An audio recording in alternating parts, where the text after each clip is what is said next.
크론병 환아 경장식 지원 대폭 축소에 환자 단체 반발. 정부의 크론병 환아 특수시기 지원 축소에 대해 환자와 보호자들이 획일적인 기준으로 인해 성장기 환아의 영양 불균형과 성장 지연이 우려된다며 반발하고 있습니다.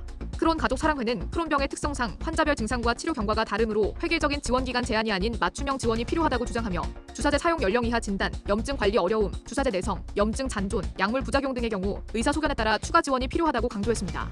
크론 가족사랑회는 특수시기 지원이 생존과 성장에 직결되는 필수 의료 지원임을 강조하며 보건복지부의 획일적 지원 축소가 아닌 환자별 맞춤 지원과 부정수급 방지 대책 마련을 촉구했습니다.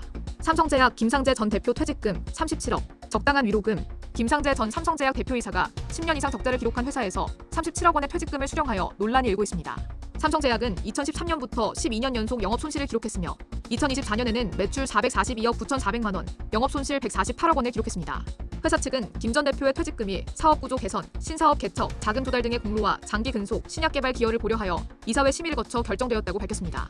공정위, 혈당 측정기 온라인 가격 강제, 아이센스의 과징금 부과. 공정거래위원회는 아이센스가 온라인 대리점과 함께 자사 혈당 측정기의 최저 재판매 가격을 지정하고 강제한 행위에 대해 시정명령과 함께 과징금 2억 5,600만 원을 부과했습니다.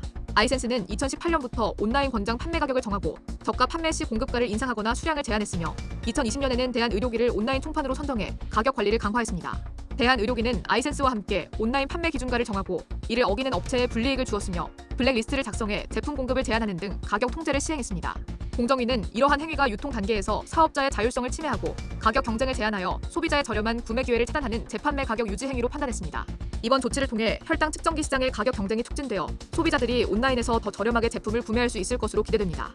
검찰 전공의 불법 리베이트 의혹 중견제약사 3곳 수사 돌입. 서울 북부지검은 대학병원 전공의들의 불법 리베이트 수수 의혹과 관련해 중견제약사 3곳을 약사법 위반 혐의로 수사 중이다.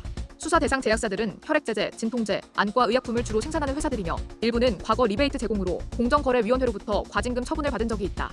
대형 병원을 운영하는 학교법인과 의사, 제약사 직원들도 의료법 위반 및 배임수재 등의 혐의로 함께 수사를 받고 있다. 이 사건은 2019년부터 2021년까지 제약회사 직원들이 제품 설명회를 빌미로 전공의들에게 회식비 명목으로 향응을 제공한 혐의에서 비롯되었다.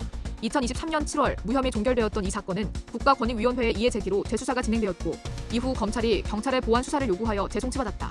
원발성 알도스테론증 환자 고혈압 검사, 종종 부정확해 진단에 잘못된 정보 우려. 임상에서 사용되는 고혈압 검사가 부정확하여 원발성 알도스테론증 환자의 진단 및 치료에 오류를 초래할 수 있다는 연구 결과가 에널지 오브 인터널 메더선에 발표되었습니다. 착석 식염수 억제 검사는 고혈압 환자의 최대 30%의 영향을 미치는 원발성 알도스테론증 진단에 사용되지만 치료 반응을 정확히 예측하지 못하는 것으로 나타났습니다. 연구 결과 SSST 검사는 치료에 반응하는 환자와 반응하지 않는 환자를 구별하지 못해 검사 결과에 의존한 진단이 잘못된 치료 결정으로 이어질 수 있다고 강조했습니다. 원발성 알도스테론증은 알도스테론, 과다 분비로 체내 나트륨 축적과 혈압 상승을 유발하며 조절되지 않는 고혈압, 저칼륨 혈증 등의 증상을 동반할 수 있습니다. 연구진은 SSST 검사가 환자 진단에 거의 도움이 되지 않으며 오히려 후속 치료 결정에 잘못된 정보를 제공하여 적절한 치료 기회를 놓칠 수 있다고 지적했습니다.